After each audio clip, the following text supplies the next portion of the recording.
Hey, it's Eran here. Today I have something very different on my YouTube channel. This is a podcast interview that I did with a lovely lady called Fiona. And Fiona is somebody that I met on the Nomad cruise. And she said a story to everybody on the cruise on one of the activities that we had, which was a story night evening. And she told a story about the love of her life. And it was a very emotional and touching and incredible story. And I really just wanted to meet her in person and have her say it again to people on my channel. I think it's a really amazing life lesson for everybody, and I just want to do something a little bit different on my channel as well. And I think a lot of you are going to enjoy this. So we did it in a little bit of difficult settings, unfortunately. So what you're going to see is my interview with Fiona. We're kind of sitting next to each other. And then following that, if you want to listen to the actual original story of how she told it on the cruise, that's also going to be added as a video at the very end of this video as well. So I'm going to go ahead and let you listen to it, and hopefully you'll enjoy it as much as I did.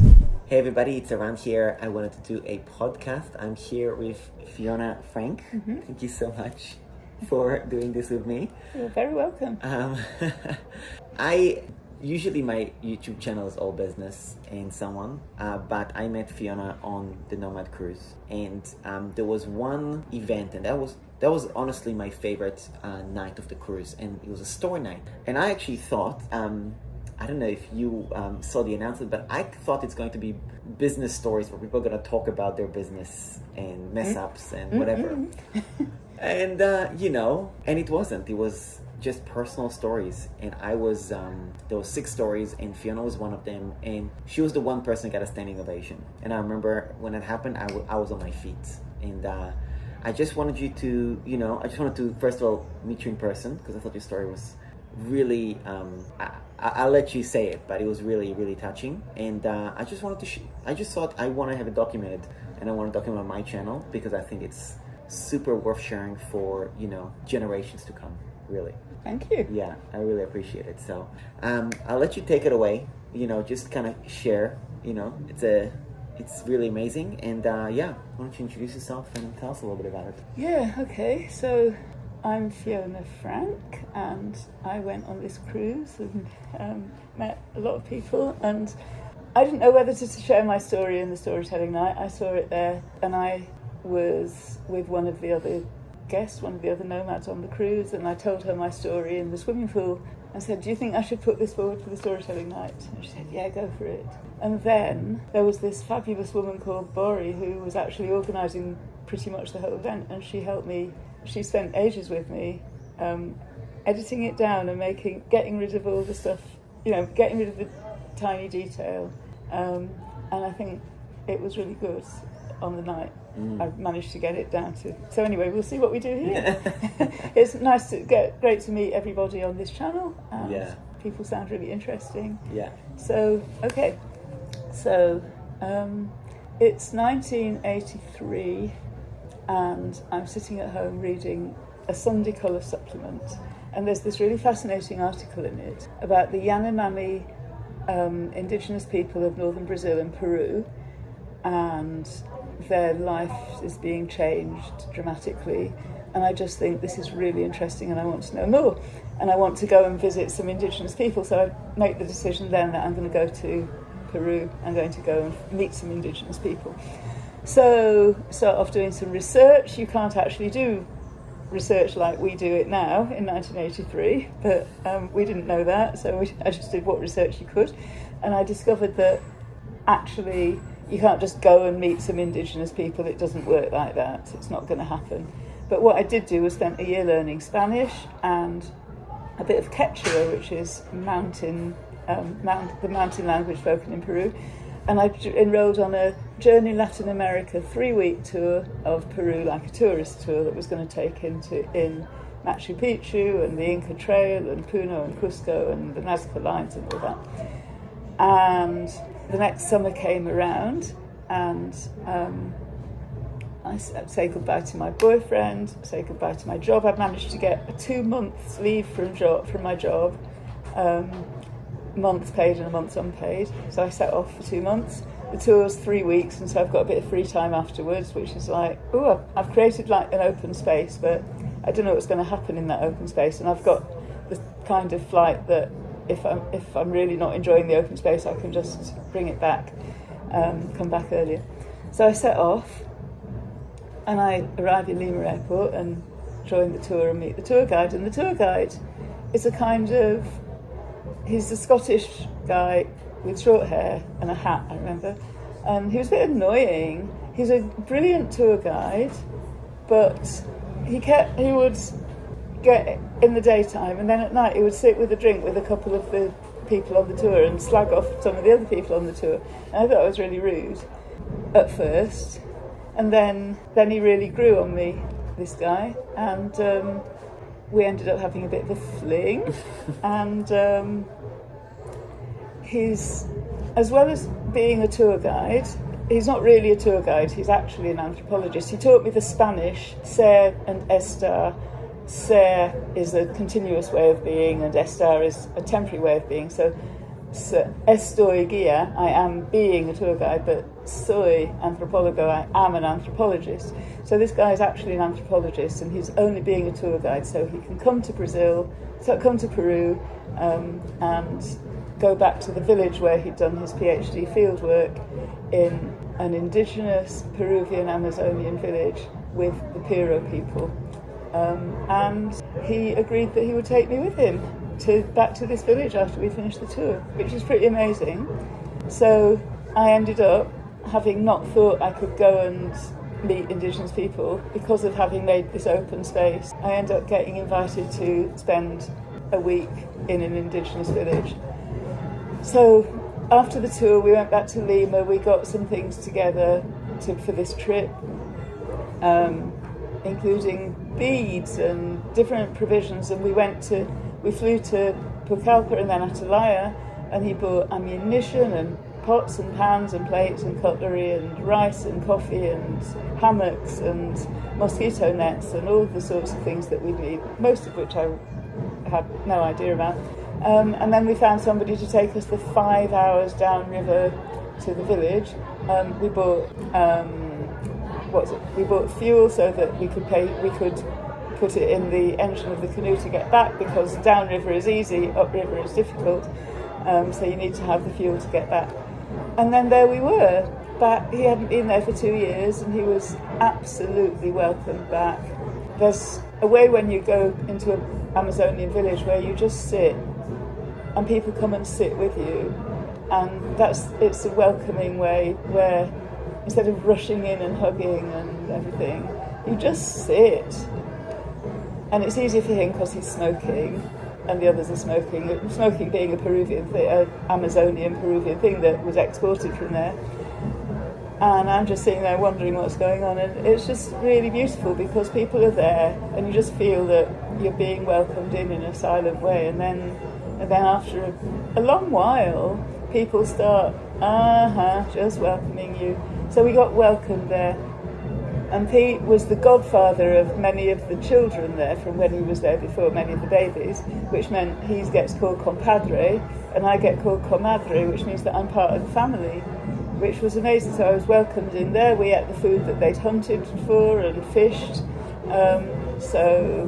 Anteaters, palm bark grubs, beautiful roast plantains, manioc beer that we get drunk on, all sorts of food. It's just like, and I spent most of my week recording the kids and adults singing songs, Piro songs and Spanish songs, and Pete spent most of his week doing anthropology research, which to me just looked like lying in a hammock smoking.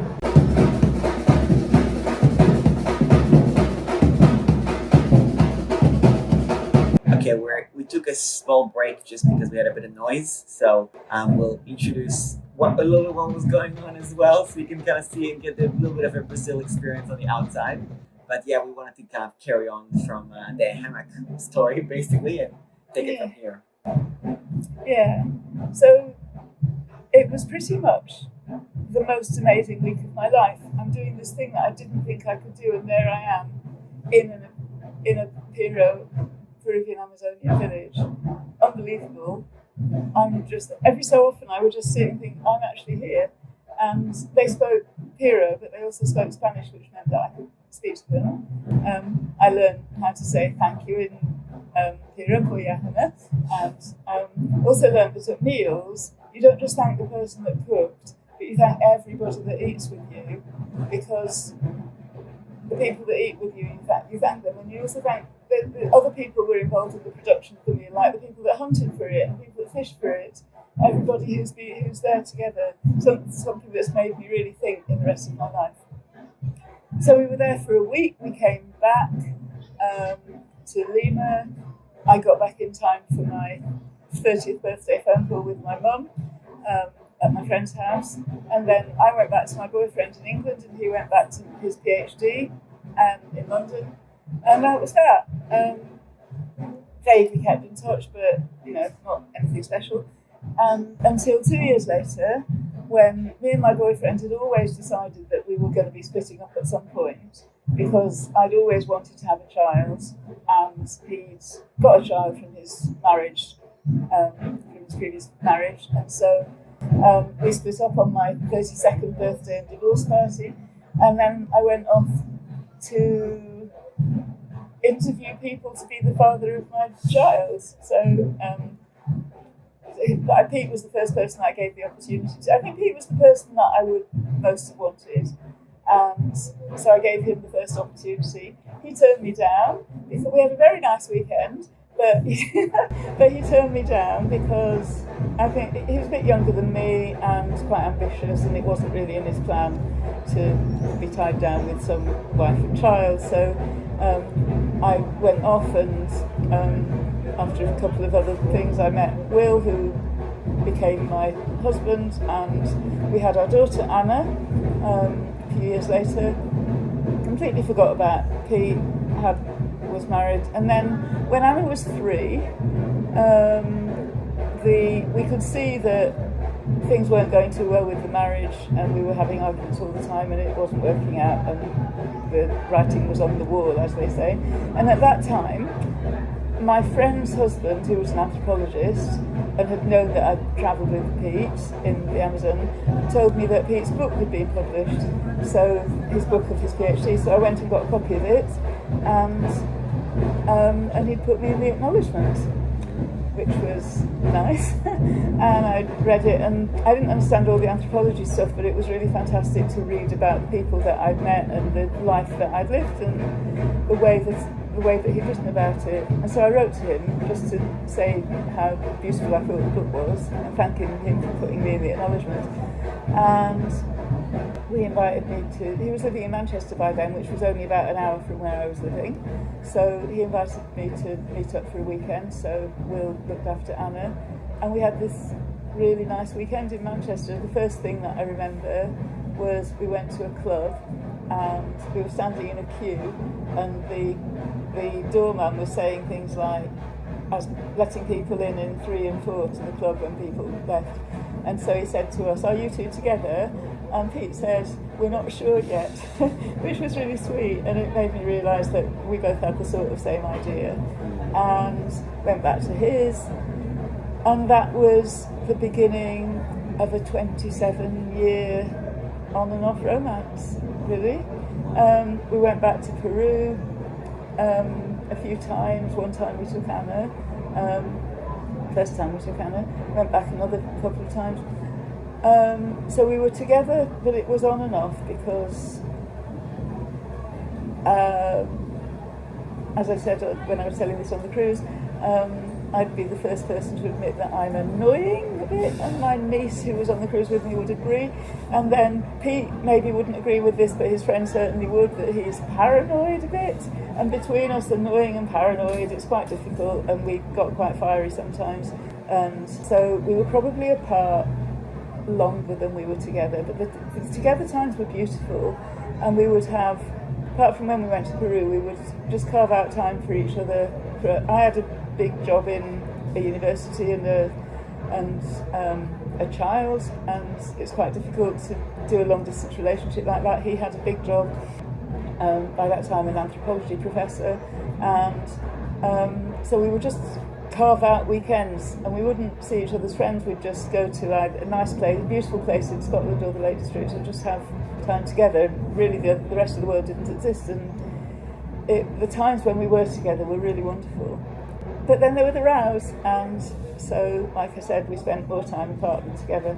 And there was the last row in 2011 in Venice, the row to end all rows, and didn't see each other for 10 years. After that was it. We went off in our separate directions, and that was that. And most of the times when I wasn't with him, I did loads of things. I would see other people. I had a great job. I did lots of interesting travel adventures. But he would always be in the back of my mind, and sometimes the front of my mind, and I would have to I think in the last 10 years, probably there was a little moment every day when I had to physically stop myself contacting him, and I wouldn't recommend that life to anybody. It's like a half life where you're living thinking about somebody else. And like I said, I did other stuff. It wasn't everything, but he was there, and nobody else was Pete, so nothing else that I did was quite right. And after 10 years of this, I thought, this is ridiculous. So on the 15th of August 2021, I'd planned during that year that on that day I was going to go and sit in a field, my favourite field, with a blanket and all my music and love emails and photos from that time, and just wallow a little bit, and then I was going to contact him because it's ridiculous. You can't carry on living like that. But that didn't happen, because in the June, I got an email headed "Sad and Upsetting News" to say that it had been Pete's funeral the day before, and his friends had wanted to invite me, but they couldn't invite me because they didn't know my surname. And that was because we hadn't spent time with each other's friends. That last holiday in Venice had actually been, for the first time, meeting some of his... Well, it was going to the wedding of some of his colleagues and friends, which meant that one person at the funeral did remember just plucked my surname out of somewhere because she'd met me at that wedding. So eventually his friend Christine was able to contact me, and I met. I had a long phone call with Christina and with some others of his friends. I went up to Scotland to meet his friends really soon. That followed a couple of weekends later. It was still a pandemic, so it was difficult to travel, but we were kind of sat apart. And I went to a couple of Zoom memorials, and I went to a real memorial. And this trip to Brazil with all this music, part of it was that I decided at that time that I wanted to come back and try and go back to Peruvian Amazonia, to the village where we'd been. I don't know if I'll actually be able to get there. Pete can't take me. He has a student who lived there. He can't take me because he's going to be in New Zealand. But it may be that I can get there, and it may be that I can get to Amazonia with some other people that I know.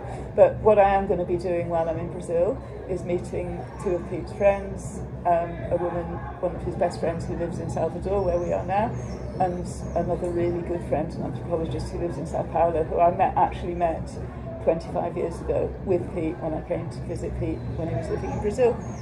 So I wanted to tell this story because I just wanted to say to people, I think I've got something that I need to share.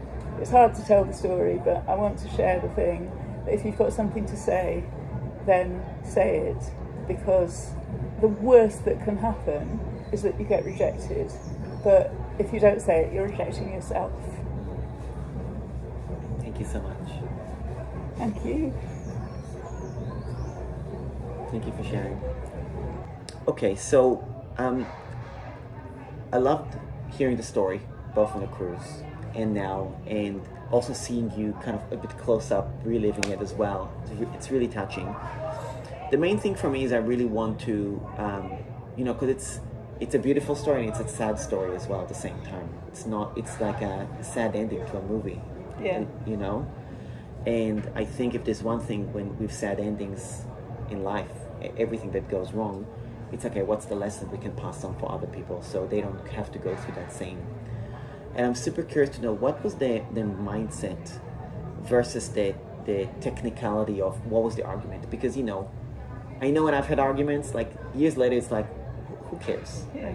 What was for you mentally if it was holding you back from contacting him for 10 years? 2011 was the last time you saw him. 10 years, what was the thing that was holding you back? That was the story in your head you're telling yourself as to why?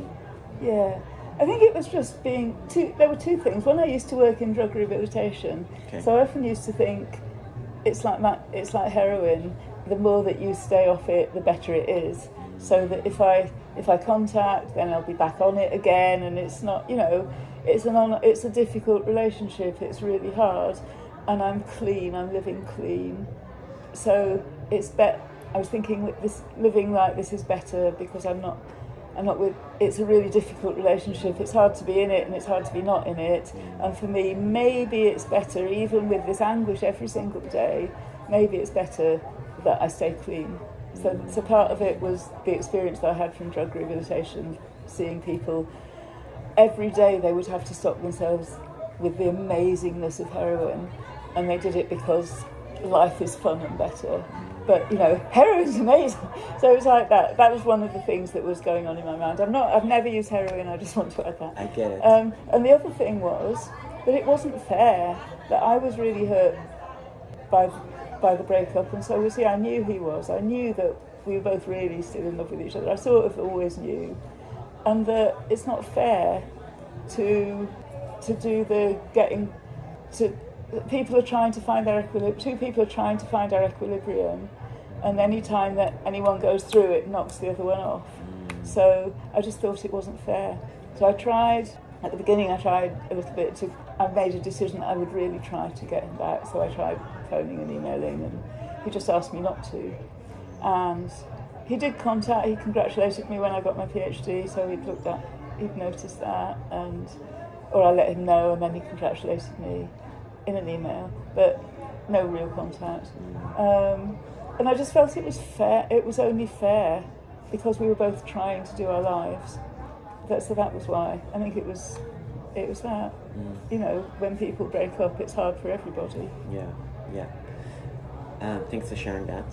And then I remember in the cruise, and I'm not sure if it was clear in the story, but when he passed and you got the news, somebody said something, and you were introduced as the love of his life or something like that. That was the main. Could you share? That was the punchline of the whole story, which I missed out while I was telling it. That's all right. You're so right. So when I got the email from Christina, she'd said they wanted to get in touch with me, but they didn't know my surname, so they couldn't. They wanted to get in touch with me because they knew me as Fiona, who was the love of Pete's life. Wow. Yeah. Wow. That's actually meant to be sat in the story. That's all right. And so that's when I realised that I pretty much had a breakdown because I couldn't function. I stopped some sort of functioning breakdown. I just cancelled everything and went to meet his friends, like I said, because I just thought that I'd lived the wrong life, that I could have been in touch. But on the other hand, what it's done, knowing that, it has totally made me at peace with myself. That I wasn't living a lie for those 10 years, that all my anguish and thinking about him every day was reciprocated, and that both of us thought the other one was with somebody else, getting on with it, didn't want to hear from each other, but which was partly true because of the difficulty of the relationship, but also I just felt calm.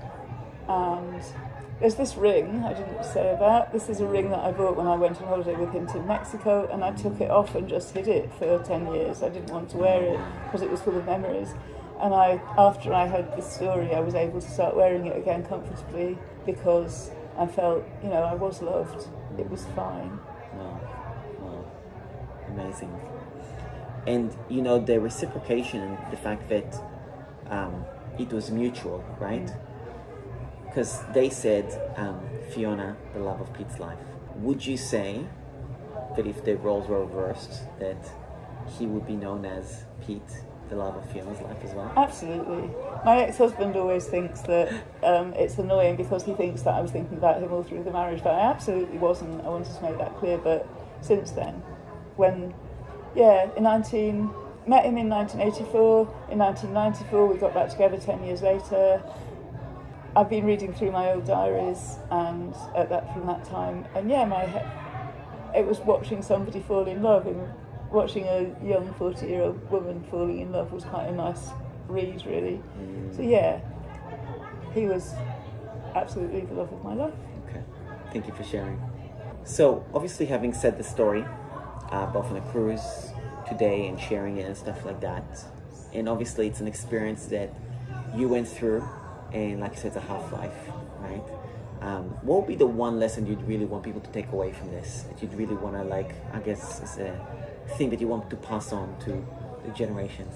Yeah, I spent a lot of time writing about this. Straight after it all happened, I just pulled out of most of the other things that I was doing, and I just read through my old diaries and writings, went on a memoir writing course, and I'm not going to publish the memoir, but I felt that the thing that was really important to say is this lesson, which is why I'm really happy to be saying it on the podcast, and the lesson that I said at the end of that story, which is, if you've got something to say to somebody, say it now, because the worst that can happen is that they'll reject you, and if you don't say it, you're just rejecting yourself.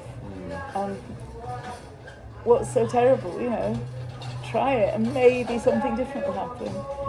And what happened on the ship was that I spoke to a few people in the bar that night, and all three of the women had decided to go and say things to guys that they hadn't said before. Interesting. And so, I don't know what happened, but that was quite exciting. Yeah. So I want to have an effect on people. I want people to go and be brave, say the thing.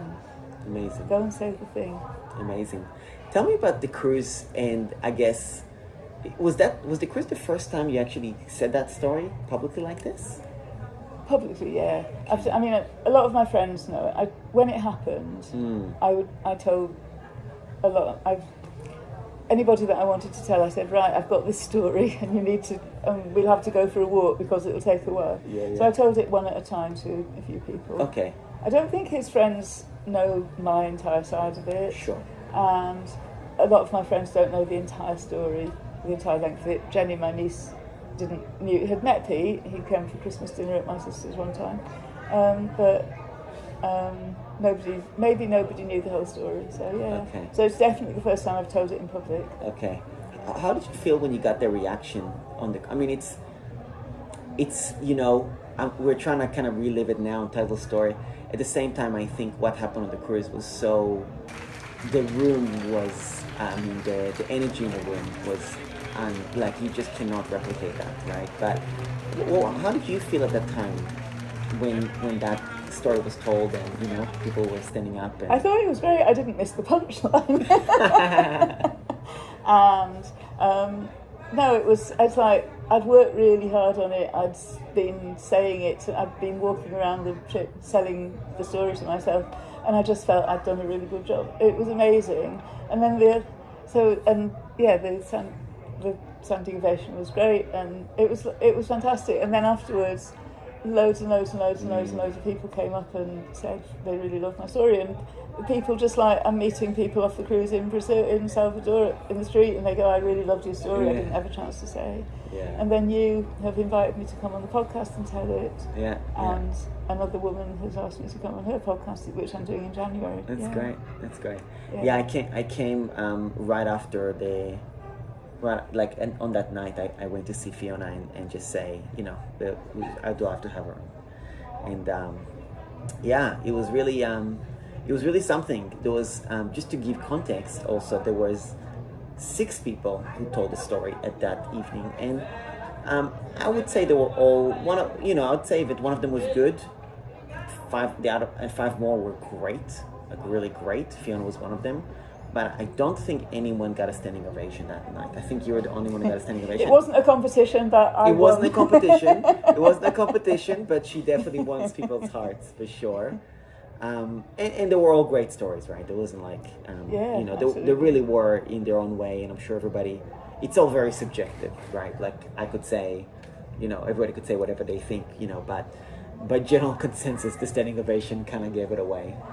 Anyway, I just wanted to thank you again. I know, like,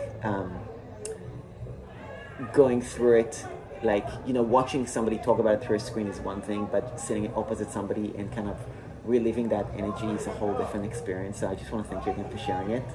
And I really hope that a lot of people get to hear it on my podcast, other people's podcast, and so on, because I think, there's so much to learn from the older generation that us young people are just a bunch of brats, and we should really listen more, because these are lessons that are just worth learning about. So I really appreciate you sharing. Thank you. And also, I was that young person. Yeah, totally. How young are you at the time when you first met him? What was your age? Yeah, that was 29, 30. 29, So it's exactly 30. 40 years ago. Interesting. I'm now 69, going to be 70 this year when I'm Wow. here. That's why I decided I was going to do a sort of pilgrimage back to South Okay. America 40 years on. Amazing. Awesome. Thank you so much. Thank you. Thank you. All right, thanks for tuning in, guys.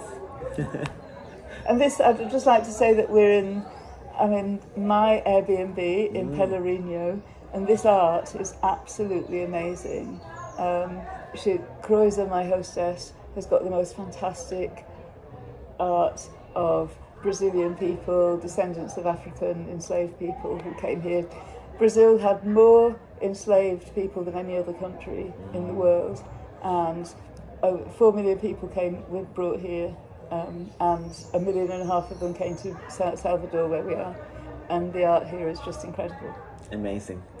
It's fascinating sitting here. We had a bit of drums earlier. We're in Salvador, Brazil, and you can kind of feel like you're in with the locals for sure, and a lot of history around us. So awesome. Thank you so much. Thank you. Alrighty. All right.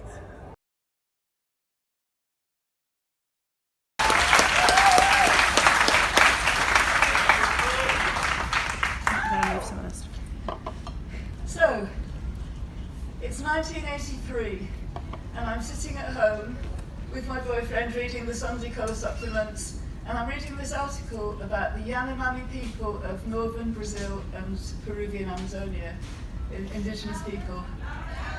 It's 1983, and I'm sitting at home reading the papers, and I read this really fascinating article about the Yanomami people of northern Brazil and Peruvian Amazonia, the indigenous people.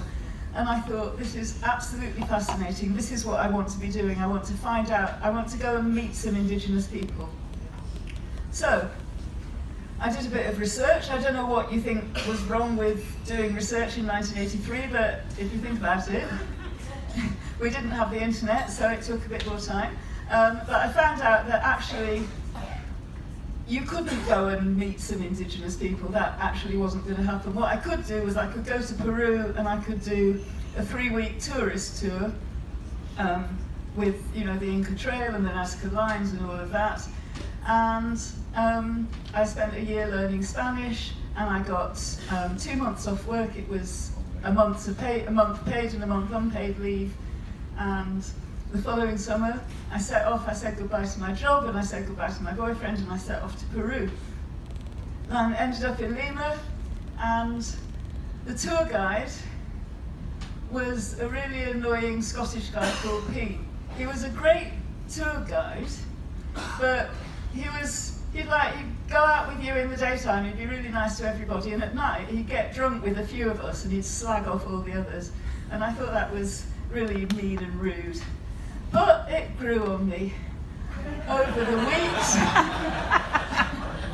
And Pete and I had a little fling over the weeks, and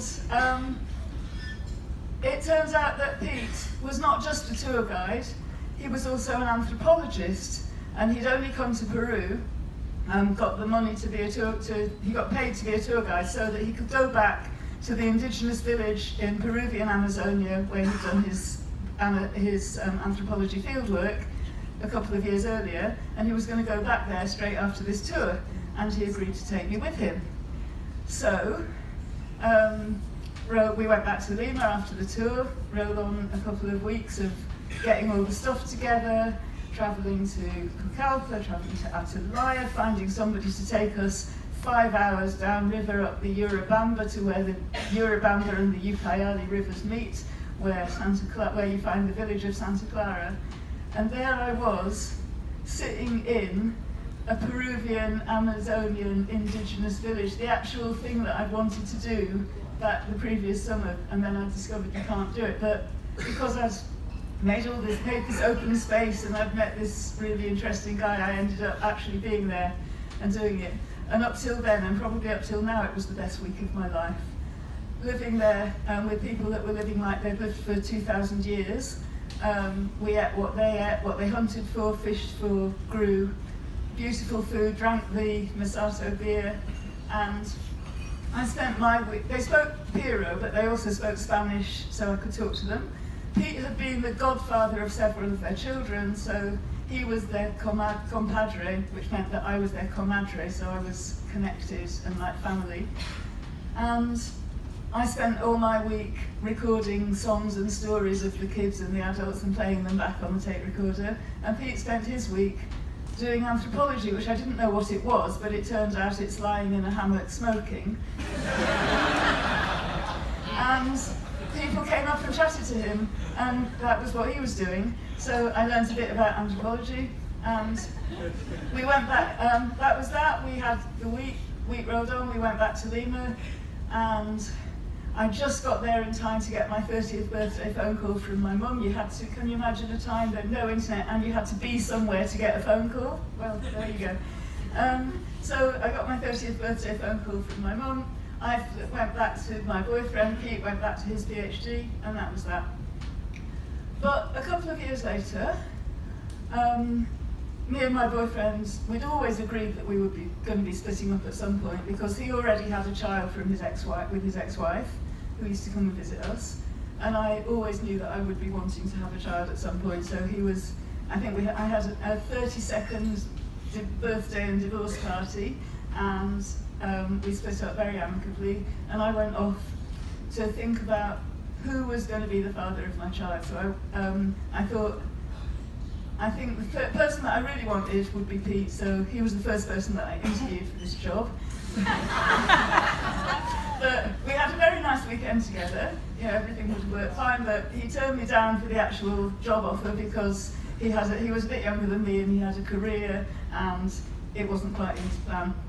So I ended up finding William, who was a nice guy, married Will, and 3 years later we had Anna, who is now 32 and living in Los Angeles, but that's another story. So back to where we were.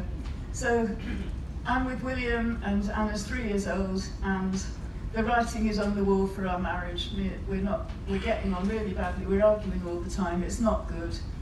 Can see that it's not going to last. We talk about splitting up, and at that time, my friend's husband, who is also an anthropologist, and knew that I'd been in the rainforest with Pete, told me that Pete's book had been published, the book of his PhD, so I go and get a copy of it, and I find that I'm in the acknowledgements. So I read this book.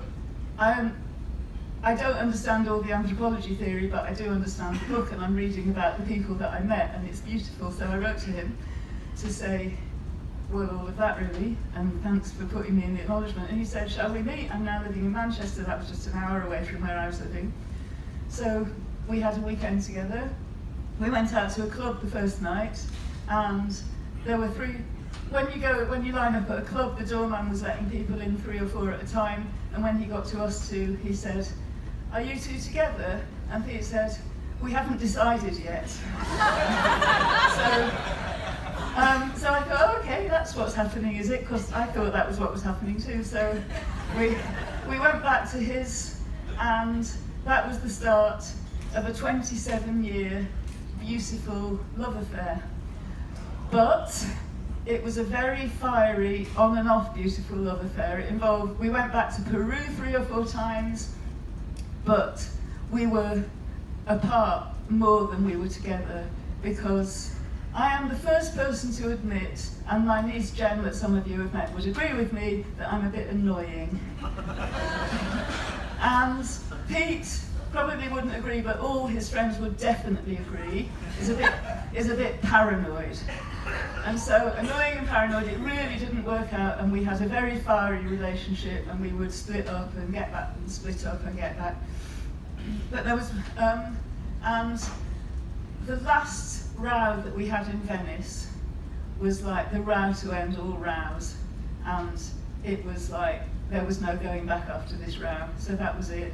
And we went our separate ways, and we didn't see each other for 10 years. And during that 10 years, and in fact during all the time when we'd been apart, I would think about him every day, and I would stop myself contacting him every day. And I wouldn't wish that life on anyone. It's like living a half-life.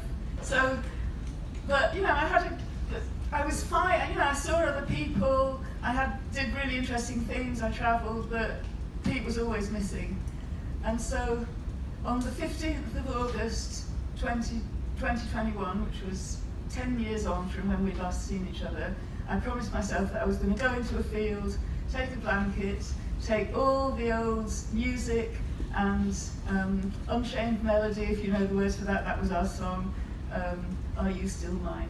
And all of that, and all the old love emails and photos, and I was going to wallow in it for a bit, and then I was going to get in touch with him and say, this is ridiculous, we have to do this. But it wasn't to be, because I got an email from somebody, and the headline of the email was sad and upsetting news. And it had been Pete's funeral the day before, and they'd wanted to invite me, but they didn't know my surname, because all of the times that we spent together, we'd only had eyes for each other, we'd had weekends away together, but we'd never been in each other's friends' lives. We didn't need the rest of the world, we just had each other. And so nobody knew my name. My surname, one of his friends knew. Finally, at the funeral, one of his friends just plucked my surname from somewhere, so his friend Christine was able to get in touch with me the next day. And the reason that they wanted to invite me to the funeral was that they knew me as Fiona, the love of Pete's life. So I pretty much fell apart, and I got in touch with Christina. I cancelled everything. I got in touch with Christina. I went up to Scotland. I spent time with his friends. I went to a Zoom memorial. I went to a real memorial. I've got really close to his friends. But I wanted to tell this story because I want you to think that if you've got something that you want to say to somebody, say it. Because the worst that can happen is that you get rejected. But if you don't say it, you're just rejecting yourself.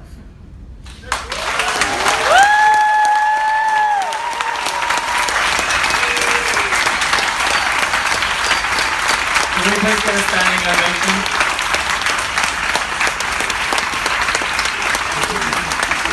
Everybody give a round of applause, please, all together.